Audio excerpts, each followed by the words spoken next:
Pablo Nogueira, sou biólogo. Nós vamos falar mais um pouquinho sobre um conteúdo de ciências. Vamos abordar agora os vertebrados, falando sobre 3 classes básicas inicialmente, depois nós vamos falar sobre mais 2. Vamos iniciar falando sobre os peixes, anfíbios e répteis, tá bom? Peguem seus lápis, suas canetas, seus cadernos, façam suas anotações e boa aula! Bom, meninos, então nós vamos aqui acompanhar mais um conteúdo de ciências, né? Peixes, anfíbios e répteis. Vamos estar falando dessas 3 classes de organismos vertebrados. E a gente inicia falando um pouquinho de endoesqueleto e exoesqueleto, que não deve ser confundido com coluna vertebral, tá bom? Bom, gente, algumas espécies de animais, elas apresentam esqueleto e outras não, né? Nós já podemos observar nos conteúdos anteriores, onde eu expliquei para vocês sobre os organismos invertebrados, que todos aqueles organismos invertebrados são organismos que não possuem coluna vertebral ligada a um crânio, né? Existem animais que possuem endoesqueleto. Vou citar como exemplo a estrela do mar, né? Ela possui uma estrutura calcária em que funciona como um endoesqueleto e que, apesar dela ter certo endoesqueleto, ela não é um organismo vertebrado porque ela não possui uma coluna vertebral, tá bom? Temos também animais que possuem exoesqueleto, como por exemplo alguns artrópodes, e eles não são animais vertebrados porque não possuem uma coluna vertebral e um crânio. Então veja bem, nós não podemos confundir esqueleto e coluna vertebral. Quando eu falo de esqueleto, eu estou falando de 2 tipos básicos: endoesqueleto e exoesqueleto. Endoesqueleto é um esqueleto interno, né, que a gente encontra na maioria dos animais, e o exoesqueleto são esqueletos externos, né? Ou seja, são esqueletos formados por uma espécie de articulação, onde essa articulação ela permite, né, a locomoção desses animais. E o endoesqueleto vem ser aquele esqueleto que é situado dentro do corpo do animal, né? Então, endo, dentro, esqueleto interno, e exo, fora, né, esqueleto externo. A coluna vertebral, gente, é uma fileira de ossos, né, interligados, e todo animal que apresenta coluna vertebral ligada a um crânio vai ser um animal vertebrado. Então eu coloquei alguns exemplos aqui, né? Mamíferos, coloquei anfíbios, coloquei uns répteis, né? Pra gente ver que são organismos que possuem aí coluna vertebral, portanto são vertebrados. Dentro dos 5 grupos que nós temos, né, peixes, anfíbios, répteis, aves e mamíferos, nós vamos nesse capítulo falar inicialmente dos peixes, dos anfíbios e dos répteis, tá bom? Gente, a nossa coluna vertebral, ela é, como eu já falei anteriormente, né, uma fileira de vértebras, todas sequenciadas, onde nós vamos ter 5 regiões básicas na nossa coluna. Nós chamamos de região cervical, as 7 primeiras vértebras da nossa coluna vertebral. Depois nós temos uma sequência seguida por 12 vértebras que formam a região torácica da nossa coluna vertebral. Logo em seguida nós temos a região lombar, formada por 5 vértebras. E nós temos a região sacro, juntamente com a região cóccix, né? A região sacro ela aí é formada por 5 vértebras fundidas, são vértebras soldadas, juntas, interligadas, são unidas, juntamente com as 4, são 4 vértebras fundidas aqui no cóccix, tá bom, gente? Só organizar aqui, 4 vértebras, formando um total aí, gente, de 33 vértebras. Então a nossa coluna vertebral, ela tem um total aí de 33 vértebras, tá ok? Nós vamos falar um pouquinho ainda sobre noções de reprodução animal. Gente, nós temos 2 tipos de reprodução que se refere à reprodução dos animais, né? Reprodução sexuada e a reprodução assexuada. Nós vamos falar sobre as 2. A reprodução sexuada, ela envolve gametas, que são o que nós chamamos de gameta masculino e gameta feminino. Gameta masculino, o espermatozoide, e o gameta feminino, o óvulo, né? Entre os animais vertebrados é comum a reprodução sexuada que envolve esses gametas. O que são gametas? São células reprodutivas, são células sexuais. tá bom? Um novo indivíduo ele é gerado a partir de um gameta masculino, chamado espermatozoide, como eu acabei de falar, e gameta feminino, é a união do gameta feminino, tá? Que é o óvulo. Os gametas se formam em órgãos apropriados do nosso organismo, tanto do macho quanto da fêmea, tá? A fertilização ela pode ser interna e ela pode ser externa também. Nós chamamos de zigoto. A união que acontece entre o espermatozoide e o óvulo, a partir do processo de fertilização ou de fecundação. Então, o zigoto é a primeira célula formada de um novo indivíduo, tá bom? E com o passar do tempo, essa célula passa por processos de multiplicação celular, formando aí o embrião, e 3 meses depois, esse embrião aqui passa a ser chamado de feto, tá? Além da reprodução sexuada, nós temos também a reprodução assexuada. Como é que ocorre a reprodução assexuada? Entre os animais, gente, menos complexos, né, a forma de reprodução sexuada envolvendo gametas masculinos e femininas também é encontrada, né? Então, assim, porém, há várias espécies em que pode ocorrer outra forma de gerar descendentes, que é a reprodução assexuada, da qual não participam gametas. Então, nesse caso, as células de uma parte do corpo do organismo podem sofrer multiplicação e originar um novo indivíduo, cujo material genético será totalmente igual ao do organismo que originou, né? Então, olha, reprodução assexuada, o indivíduo se reproduz sozinho, sem a necessidade de um parceiro sexual, sem produção de gametas. Então, esse prefixo aqui, ó, a, é um prefixo de negação, que significa não sexual, ou seja, não utiliza, não necessita de células sexuais para acontecer. Que células sexuais são essas? São os nossos gametas, tá bom? Exemplo, coloquei aqui, olha, uma bactéria, né? Então, existem bactérias que a maioria delas, elas conseguem se reproduzir por processo de divisão mitótica. Então, ela incha o dobro do tamanho e depois ela se divide em 2 bactérias, cada uma com um material genético idêntico ao da outra, ou seja, as células filhas com material genético idêntico à célula mãe, que foi aquela que deu início ao processo de divisão celular, tá bom? Então, a reprodução sexuada envolve gametas, células sexuais, enquanto a reprodução assexuada não envolve gametas, ocorre sem produção de gametas, tá certo? Aí nós vamos falar do primeiro grupo, da primeira classe, que são os peixes. Então vejam bem. Gente, os peixes são animais de ambiente aquático, alguns vivem em ambientes marinhos, outros em ambiente de água doce, né?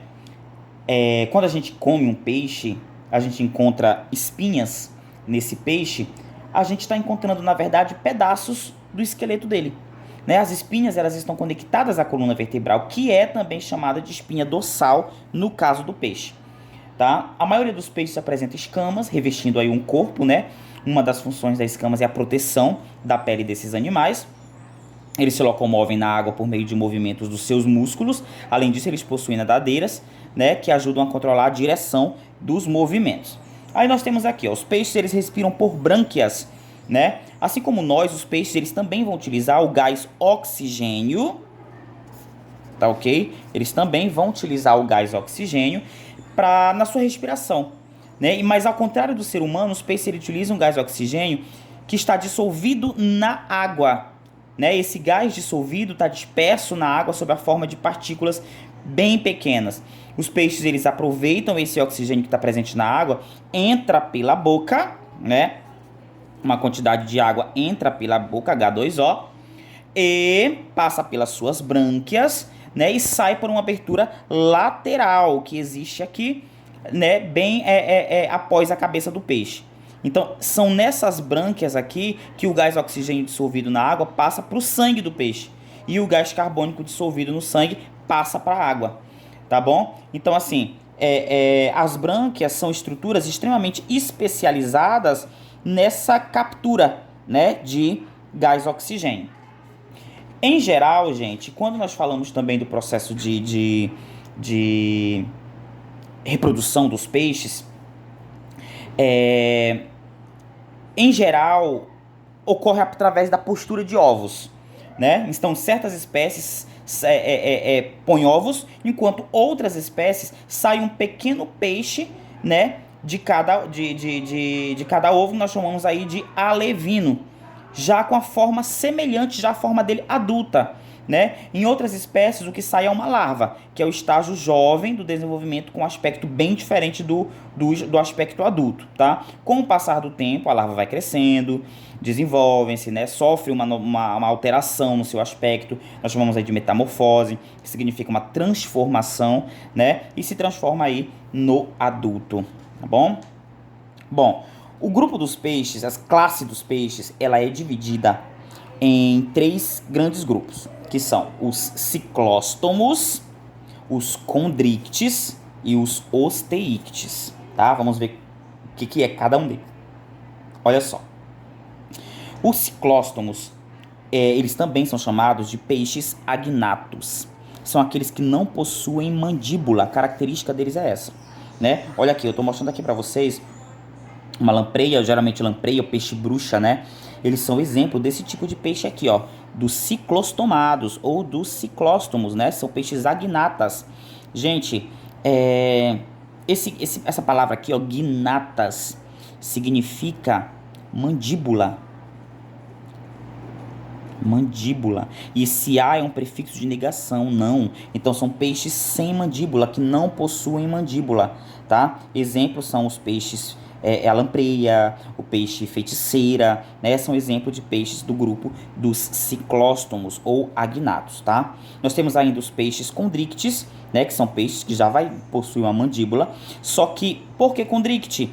Porque são peixes que possuem um endoesqueleto cartilaginoso, né? Então são peixes com esqueleto cartilaginoso, um esqueleto flexível, né? Boca aí em posição ventral, olha só, tubarão, arraia, né? São peixes que são exemplos de condrictes, participam do grupo dos condrictes.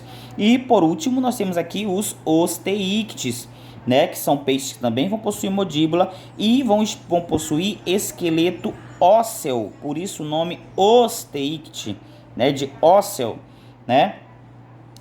Possui também opérculo que cobre as brânquias, né? Engloba a maioria dos peixes aí que são do grupo dos osteíctes. Então, 3 grandes grupos: ciclóstomos, condrictes e grupo dos osteíctes, tá bom? A gente fala um pouquinho também, gente, dos anfíbios, né? A segunda classe que nós vamos analisar. Então, vejamos. Os anfíbios, eles são um grupo representado pelos sapos, rãs, pererecas, salamandras, né? Então todos eles são exemplos de anfíbios. A cobra cega também é um exemplo de anfíbio, apesar dela possuir o nome cobra, né? O nome de um réptil, mas ela não é um réptil, ela não é uma serpente, ela é um anfíbio, tá bom? Então, em algumas espécies, os indivíduos eles passam parte da sua existência dentro da água, quando elas são larvas, né? E outras fora da água. Características gerais desses animais, né? Eles vivem na água na fase de larva, fase larvária ou fase larval, quando eles são ainda girino, tá? E na fase adulta eles passam a viver no ambiente terrestre. A classe dos anfíbios ela é dividida, gente, em grupos, né? Em 3 grandes grupos, que são os urodelos, os anuros e os ápodes. Urodelos são organismos que possuem 4 patas e cauda, né? Exemplo, salamandra, o tritão, os proteus, né? Uro significa cauda, tá? Significa cauda. Então, os urodelos são aqueles que irão possuir, além das 4 patas, também a presença de cauda. Os anuros são aqueles, olha, uro, novamente, uro, né? Só que eu tenho aqui um prefixo an, que é um prefixo também de negação, que significa não, né? Então, os anuros são organismos, sapo, rã, perereca, que possuem 4 patas, mas não possuem cauda, tá? Ou seja, não cauda, não apresentam cauda. E os ápodes, né? Esse A aqui também é um prefixo de negação e podes significam patas, né? Ou seja, ápodes, não patas, né? São organismos que que não possuem patas. Por exemplo, a cobra cega, né? Esses organismos aqui, os ápodes, eles também podem ser chamados de gimnofiones ou de gimnofionas, é o mesmo grupo, tá bom? Então nós temos aqui 3 grupos básicos, ó. O urodelas, né, possuem 4 patas e caudas, são representados pelas salamandras, pelos tritões, pelos proteus. Nós temos aqui os anuros, né, que apresentam 4 patas e não possuem cauda, representado aí pelo sapo, pelas rãs, pelas pererecas. E nós temos os ápodes, né, ou o grupo dos gimnofionas, mesma coisa, né, que não vão apresentar patas. Por exemplo, aí a cobra cega é um exemplo de organismo que faz parte desse grupo, dos ápodes, tá bom? Então, grupo classe dos anfíbios dividido em 3 grupos: urodelos, anuros e os ápodes. Bom, gente, vamos falar um pouquinho também da respiração dos anfíbios, né? Na fase larval, quando a respiração ocorre por meio das brânquias, né? Algumas espécies elas são aquáticas durante toda a vida e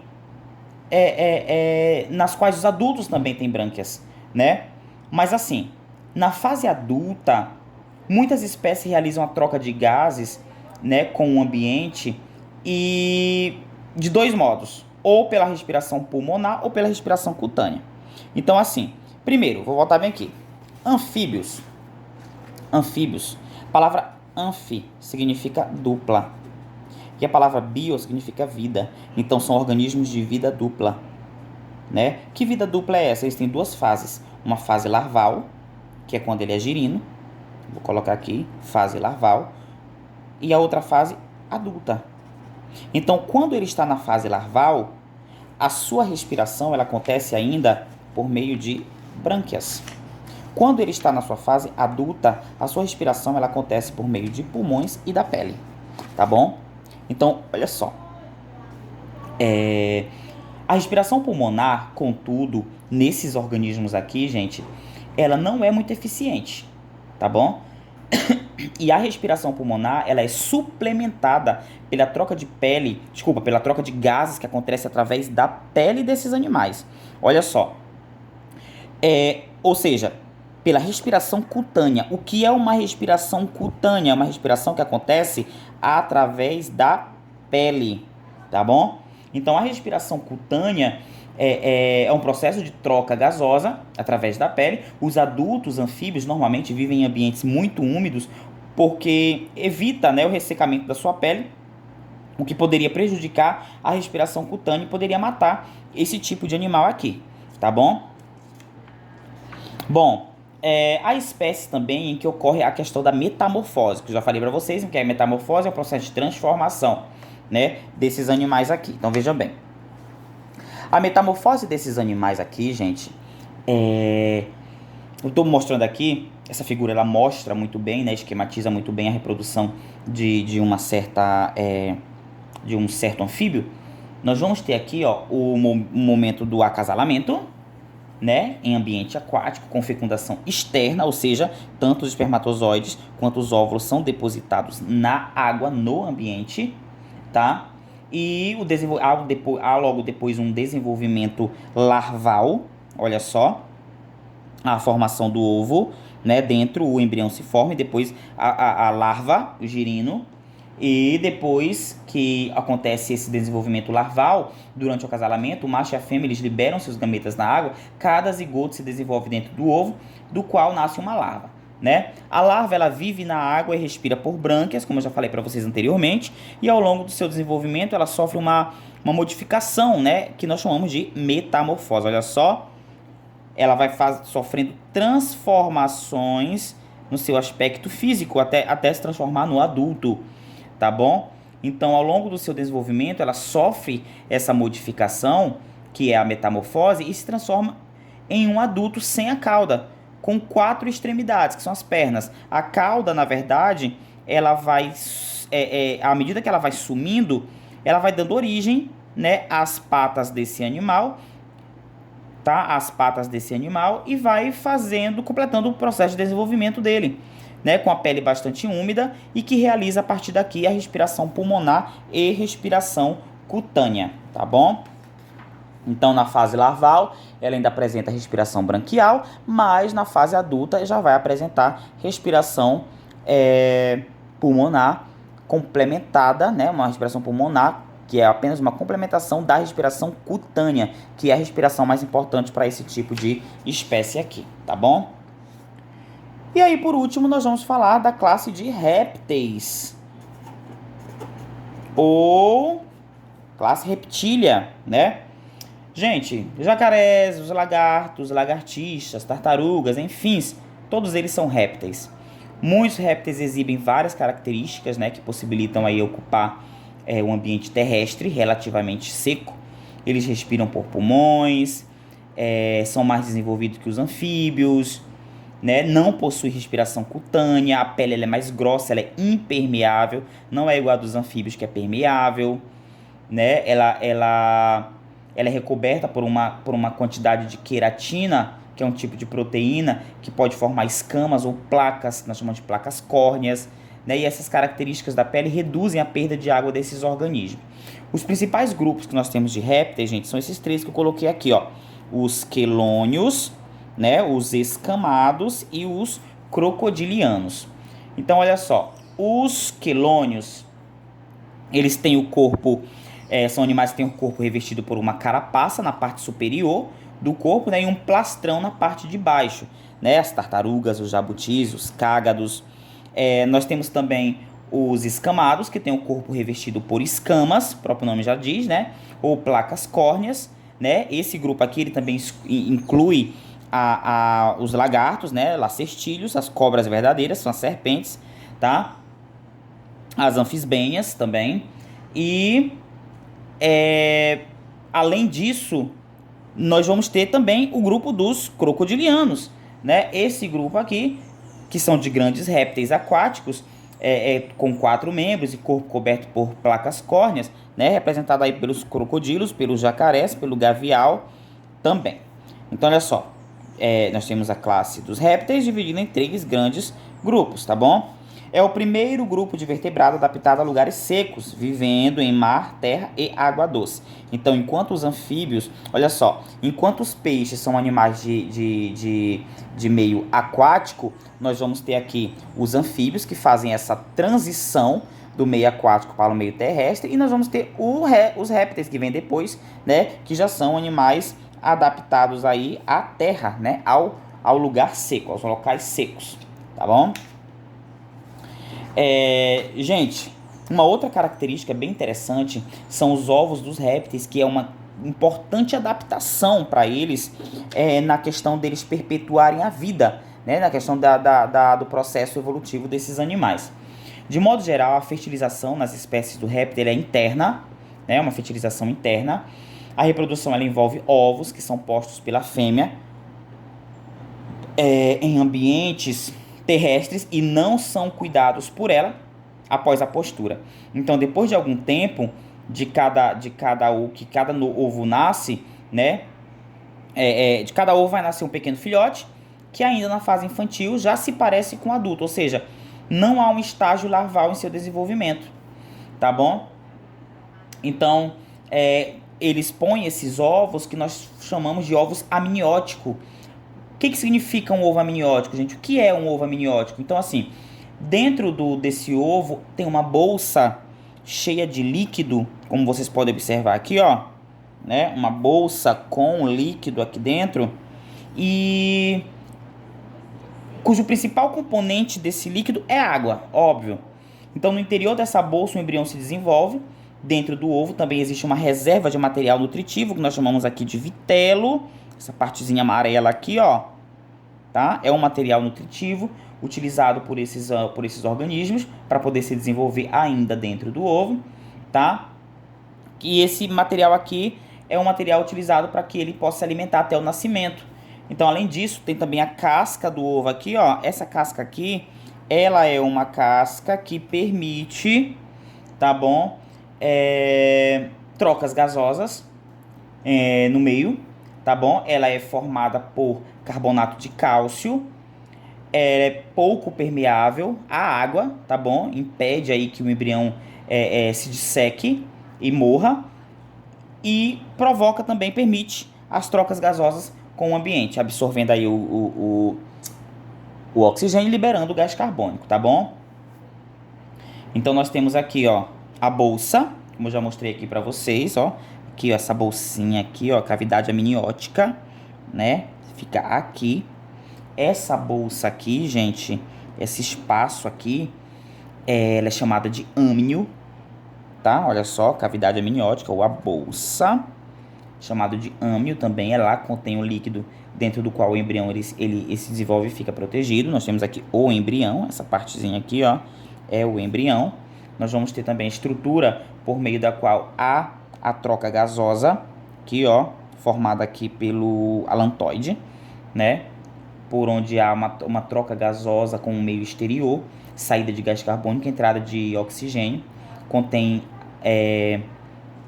substâncias excretadas aí pelo embrião. Então, ó, entra o oxigênio e sai o gás carbônico. Nós vamos ter as membranas aqui, ó, córion, né? Essas membranas aqui. Mas vamos ter esse material aqui, ó, né? Que fica aqui ao redor, que é a albumina, ou albumen, tá bom? É uma proteína isso daqui. E vamos ter aqui a bolsa com a reserva nutritiva, que é o vitelo, né? Que o embrião ele vai utilizar isso daqui até o seu nascimento. E a casca, né? Essa casca aqui, como eu já falei para vocês, ela vai possuir também a capacidade de troca gasosa, além de ter uma consistência, né? Que vai dar uma certa resistência e proteção para esse embrião que está se formando aqui dentro, tá bom? Bom, gente, então essas são as informações principais sobre esses três grupos, tá? Sobre essas três classes: répteis, os anfíbios, né? E os peixes. Façam suas anotações, estudem, releiam, vejam esse vídeo quantas vezes necessitar, tá? E até uma próxima aula.